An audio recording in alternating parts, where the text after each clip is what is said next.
what you saying, huh? Now what they saying, huh? Now what they saying, huh?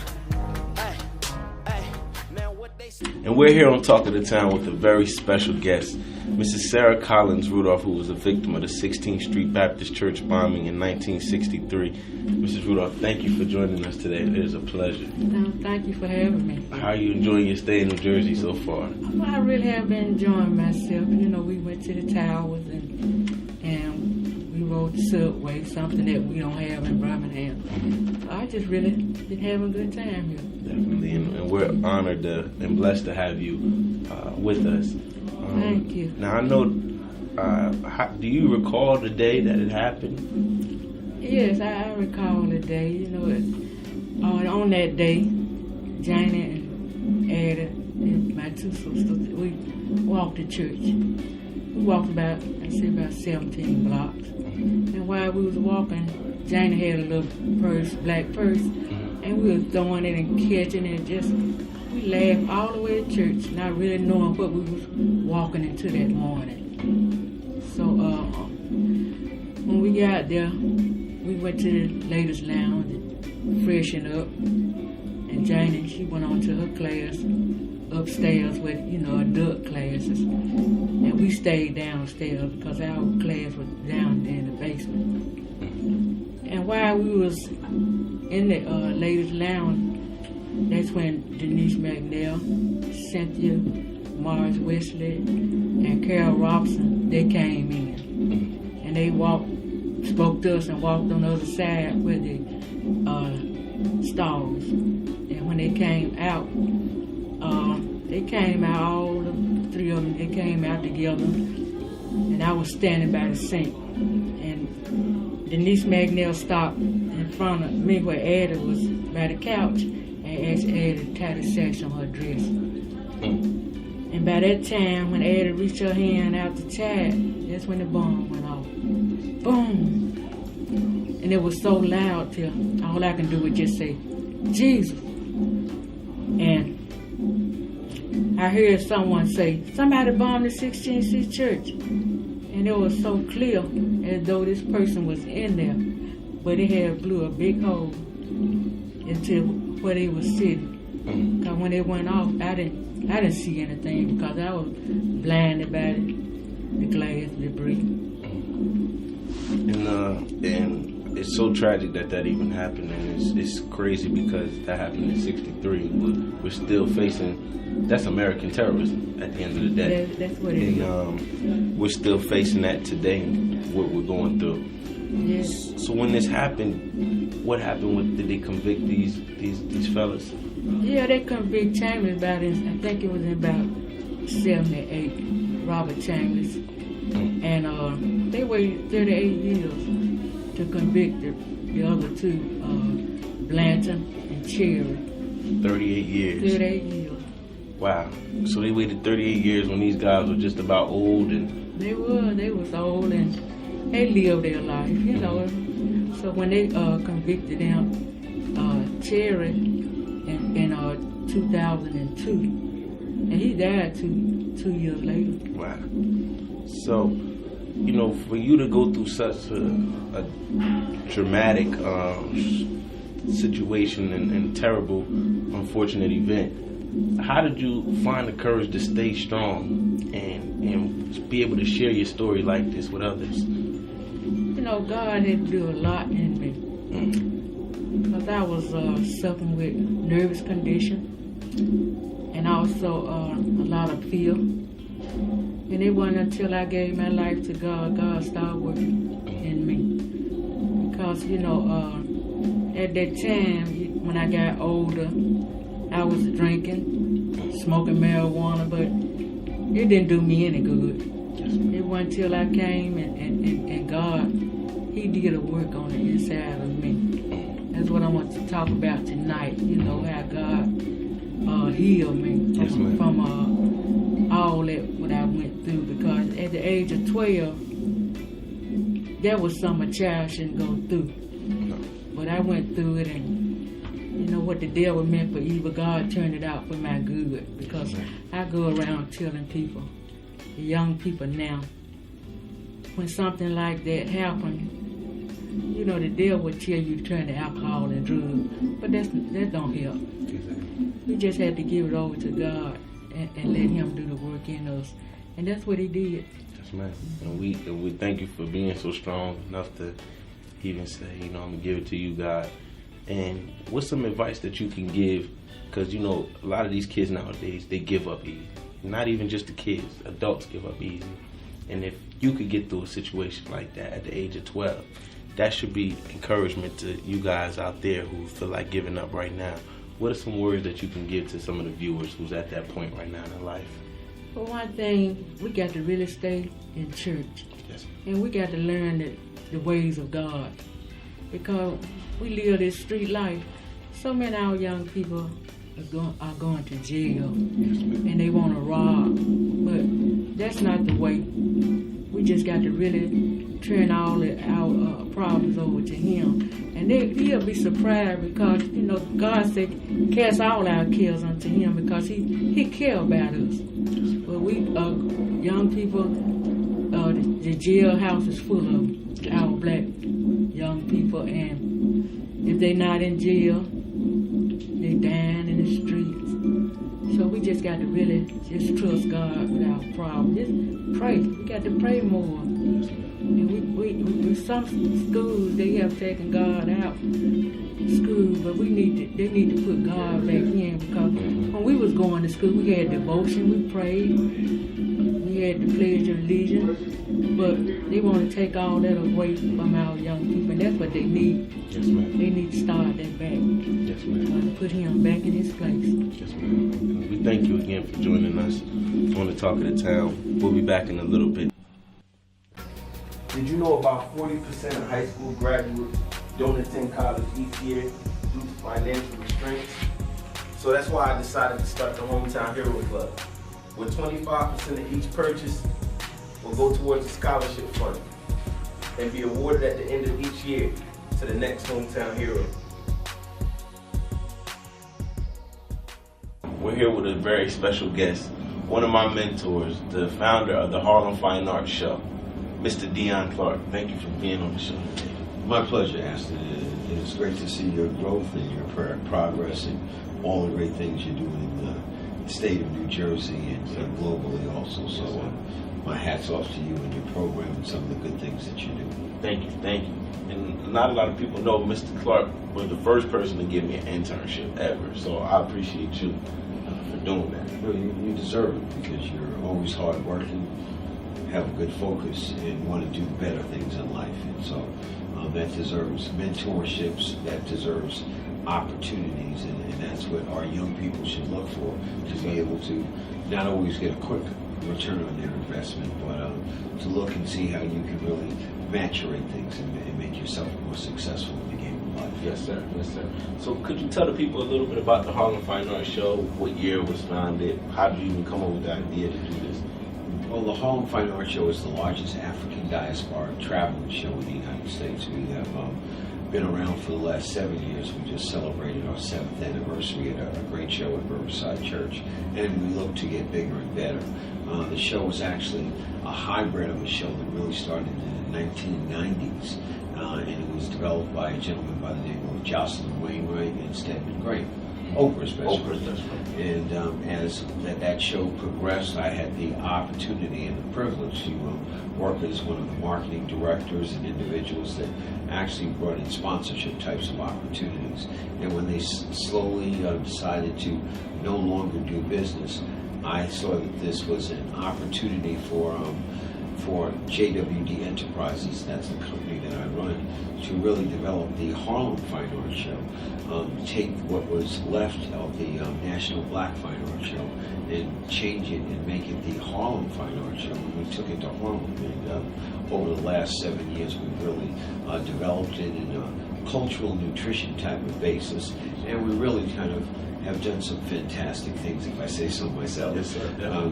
We started in, again, on 143rd Street about 7 years ago with an audience of about 500 people that actually came to the show and purchased art from local artists. And we have developed it and really increased it in regards to now we bring in 15,000 people over a four-day period of time.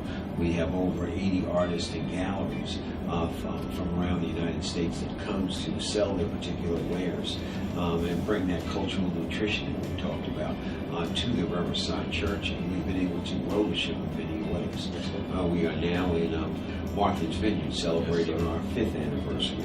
We are in Washington, D.C. celebrating our 2nd anniversary. We are in Chicago celebrating our 3rd anniversary. And we are going into Houston and a couple of other markets. So all in all, we are in about 6 markets throughout the United States. And for the first time, we're going international, because we'll be taking the show to the Bahamas. Yes, sir. And they say it's always better in the Bahamas. Yes, sir. We'll see how that works out. We'll see how that works out. So it's a great concept in regards to empowering artists. It's an opportunity to bring cultural aspects to not only the African American community or the multicultural community, but the general market community into the nation and globally. It's a great way to preserve arts, and it's a great way to celebrate the past, the present, and the future in regards to visual arts. And last but not least, we have developed programs throughout the 4-day period of time that impacts every aspect of our community. We have youth empowerment, and that's a way where we open up the show to the students of the region that we're in for free, and they come and they get the opportunity to meet the artists. We do mentoring types of programs. We do educational types of tutorial types of opportunities, and just something to impact the kids, to really kind of open up that door. We work with the United Negro College Fund. We work with the Urban League. We work with the NAACP. We work with the social and civic organizations to really impact us in a great way. We work with faith-based organizations to have our gospel show sing-off and stuff like that. So there's a number of things that we've done that we've built to empower our communities, to celebrate the great artwork, and to sell a tremendous amount of art to empower our communities. Because at the New York Harlem Fine Art Show, we sold $3.6 million worth of art. Wow. And that has grown each year, so it's a great aspect that we should embrace. Yes, we sir. should make sure that this survives the test of time. Definitely. And how do you pick your artists? Well, we have a jury system. At first, it was just eeny, meeny, miny, moe, and that became, well, who do you pick and how do you get the best of the best? And this show represents the Harlem Renaissance. It represents the best, great. the best. Yes. Yeah. So we have to live and try to find the new Jacob Lawrences, the new Elizabeth Catleys, the new, again, Roman Beardens. Yes, sir. We need to find these individuals, and we need to really make sure that we celebrate this particular visual arts components to the best of our ability. So that's what we've really been given the mantle to be able to do, and we hold that mantle very strictly, and we focus on it because we need to make sure that we preserve and we salute our culture as best as possible. Definitely. And what kind of advice could you give to upcoming artists that are tuned in right now? I think that art is a talent and a God gift, but to be successful in the art industry itself, as an artist in terms of selling your work, it also has a business acumen to it. So I think it's so important for artists to know marketing, to know finance, to know all the different aspects to be able to run their particular gallery or themselves as an artist in the right particular manner as a business person. So success is not only the creative aspect, it's the business component that you need to put together. And more than anything else, you need to, a lot of it's God-given, but some of the other non-God-given attributes you need to learn and study your trade in schools and really kind of nurture that. Definitely. And what's the website that people can go on? Oh, please go up to hfas.org. That's hfas.org, and it's we call it the hippest trip in America, being a part of the Harlem Fine Art Show. And thank you so much. Thank you. And there you have it. Mr. Dion Clark, sit down with us, talk about the Harlem Fine Art Show. Make sure you go to hfas.org to check out more information. We'll be back with more Talk of the Town. Did you know about 40% of high school graduates don't attend college each year due to financial restraints? So So that's why I decided to start the Hometown Hero Club, where 25% of each purchase will go towards a scholarship fund and be awarded at the end of each year to the next Hometown Hero. What's up? I'm your host, Ashton Burrell, and we're back on Talk of the Town. I'm standing here with E the Elite and Miss Makiba Green. Welcome to the show, guys. Thank you. Thank you for having us. No, thank you for being here. So it's a lot of different things that these people are into, and I would be mind blown if I didn't even have them on the show to talk about it. Miss Green, why don't you explain to us some of the things that you're doing right now? Okay, so currently I have 2 books out. I'm in the process of releasing my 3rd book, which is going to be called Confessions of a Young Black Girl, to really help and motivate and empower other black women, because like to be an African American woman is different from being any other type of woman. So just the daily struggles that we go to, from doing our hair, from waking up in the morning, it's just different. It's a whole lot of things. Also on April 30th is with my nonprofit, we give out scholarships to high school students, so I'm in preparation to do that. Definitely, and we're going to definitely get back to you talking about the give back for the in your nonprofit for kids that's going to college. E the Elite. Hey, man. That's a great guy. Tell us some of the things that you're doing and into right now. Oh, man. Okay, well, I'm a performing artist from Newark, New Jersey. I'm actually on my own label. It's called LSL Entertainment, Limitless Sounds and Lyrics. Actually, you can follow us on Instagram. Follow me on Instagram at E the Elite. I'm also in the process of scheduling a tour, and I'm dropping my 2nd album, and I'm going to be dropping it next month, the end of the month next month in New York. So it's going to be called Evolution, the album. Evolution. So I'm looking forward to that. Evolution, the album. And you spoke on how you do your nonprofit and how you give scholarships. How did you even get into doing something like that? I know that's probably like a tough, difficult task to give money, especially in the economy that we're in now. So how do you manage to do this and stay motivated to do it? Okay, so basically just from my own high school experience, like just being bullied by my teachers and just by having teachers telling me what I couldn't do, and just from my own personal experiences, I made a promise to myself that I felt like if students wanted to go to college, like money should never ever be an excuse. So it's like kind of been my life passion to help other students. So like we fundraise, we ask people for donations, we harass people, we do what we gotta do to get our sponsorships and our money for our students. So this year we're hoping to give out $50,000 in scholarships. Wow. Yeah. And E the Elite, you said something when we had a conversation earlier. You take some of what you make and put it back into the scholarship fund. Explain that. Well, actually, it's not just myself. It's myself and a couple of the artists and producers and performers that work with us. Everything that we make from our revenue through LSL Entertainment, we take a portion of what we make and we give it back to Makiba Scholarship Fund for the children. Because it's at the end of the day, you can be a musician, but what are you doing if you're not giving back at some point? So I really, really respect what she's doing for the community. So I feel like it was just like, you're young, this is dope. Because a lot of people say they're about it, and they're not really about it, and she's definitely about it. So my people were really, really interested. So that's just something that it's like an oath every year we do that. Yeah. You see that, artists? Give back to the community. Stop talking all that dumb stuff in the records and not giving back to the community. Now, well, the funny thing is, we have an artist, author, entrepreneur, 2 entrepreneurs. How did you guys get linked together to even, join together for your project? I think ultimately it's like the laws of attraction. So when it comes to putting things in the universe, so you attract what you put out, right? So I've always been in search for a great business partner, someone to kick it with, and a positive, young black man. So I think Iman and other people that we work with, we kind of have the same consensus that we want to, support each other. So that's something that really made Iman and I, tight. The fact that we're able to support each other, the fact that we both are full-time college students, all of that was just a wrap. So it was okay, we just have to work together. Definitely. So. Yeah. Definitely. What about you? Yeah, it's the same, but just it's difficult to find people who are really on the same page as you, people who are actually willing to. Everybody has their flaws, so you have to be willing to work with those flaws, and despite those flaws, still be able to come to a conclusion at the end of the day and not halt your progress. Definitely. You know what I'm saying? Because everyone has a goal in mind. And if you're really, like I said, about what you say you're about, you have to be able to work together, and because nobody can do anything alone by themselves, so you have to be able to find a middle ground to where you both can say, all right, I may have been wrong about this, or you may have been wrong about that, but at the end of the day, we still have a goal. We got deadlines to meet. So how you want to do this? Definitely. And you work together collectively and make it happen. Definitely. Now, you're in school, Yeah. and you're giving out money for school. Yeah. How does that work out? Okay, so it's a little weird at first, like when I interview different students, because they're like, wait, like, aren't you like 21 or you're in the same age group? I think ultimately because I'm on school because of scholarships, so my education is basically paid for. So that's something that, you know, makes me more inclined to give back and help my other fellow students. So I love what I do. I think it's the biggest accomplishment, knowing that you can help another student accomplish something that they didn't think was possible because of money. Definitely, definitely. And you're in school as well. Yeah.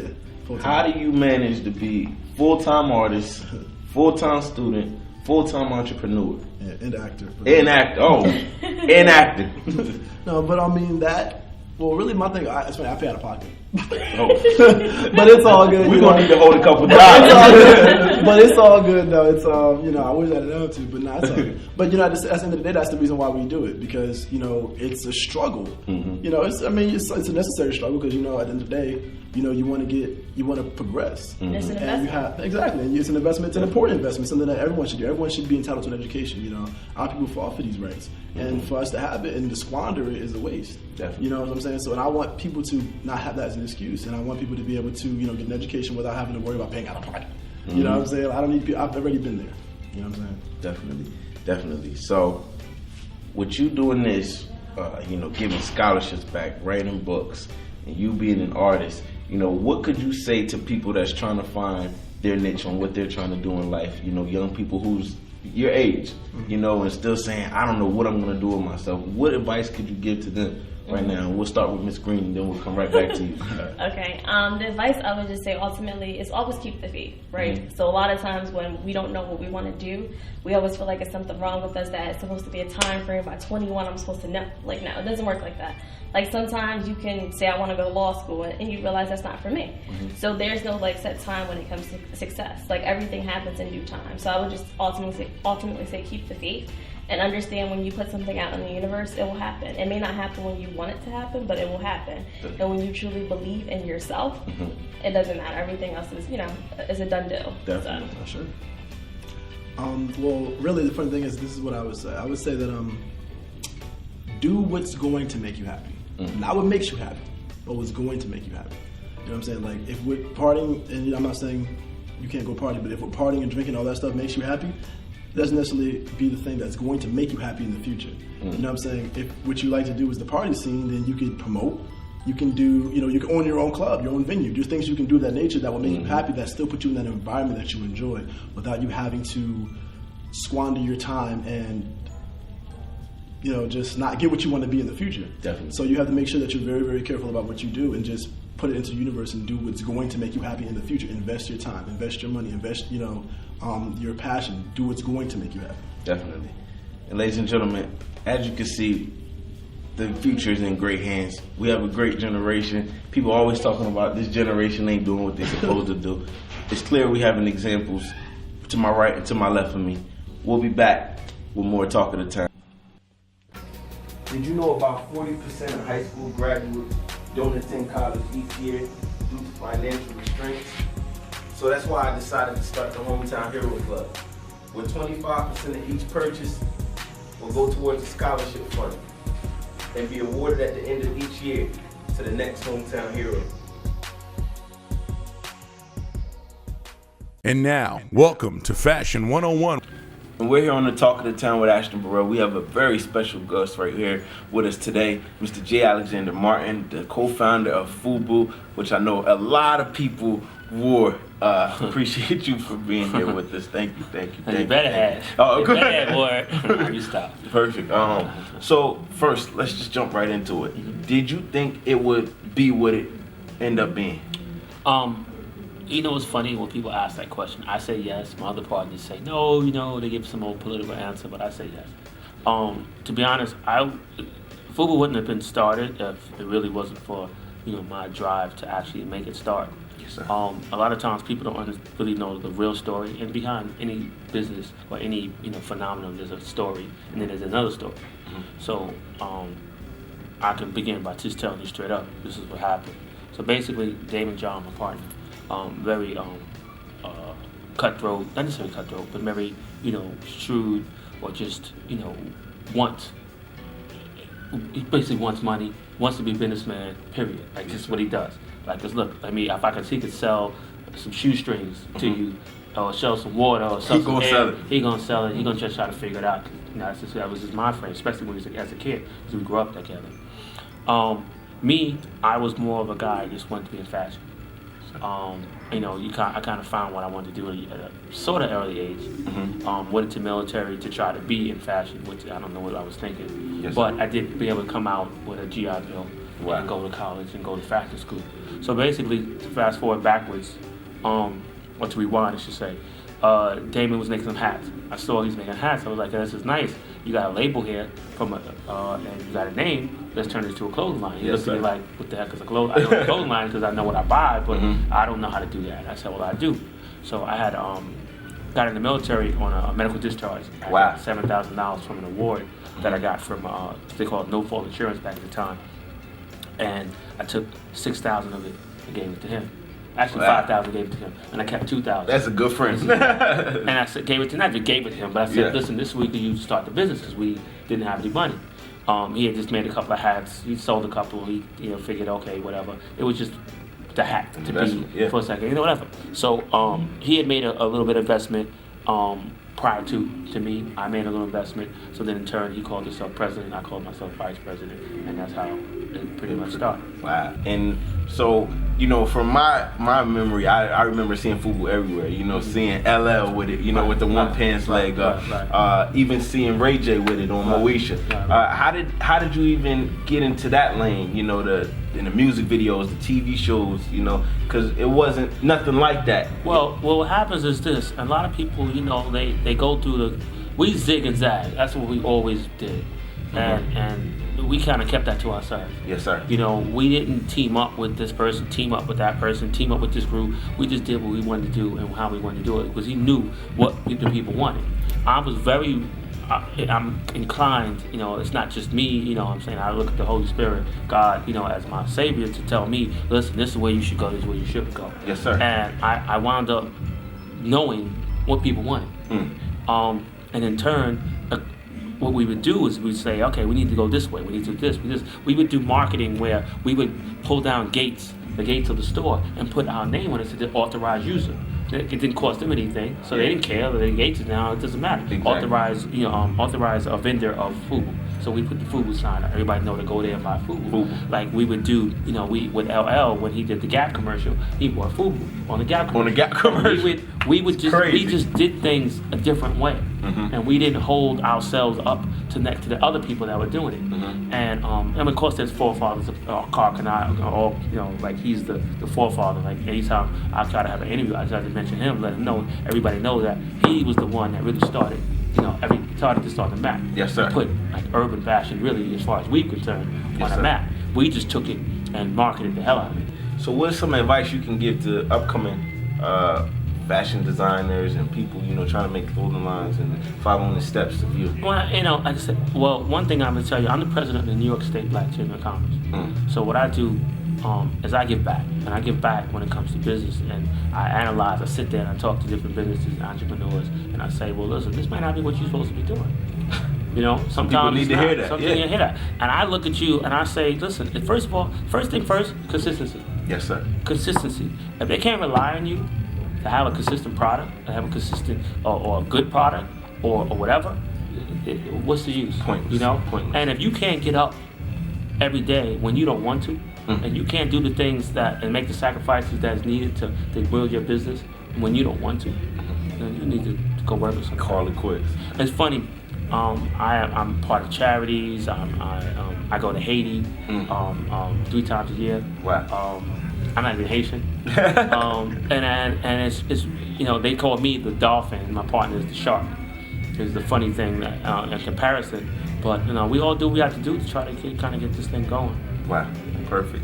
So any closing remarks you could say to people at home and things like that, where they can find you on social media or anything? Oh, well, for social media, my Instagram is afashionmind. That's afashion, MIND, one word.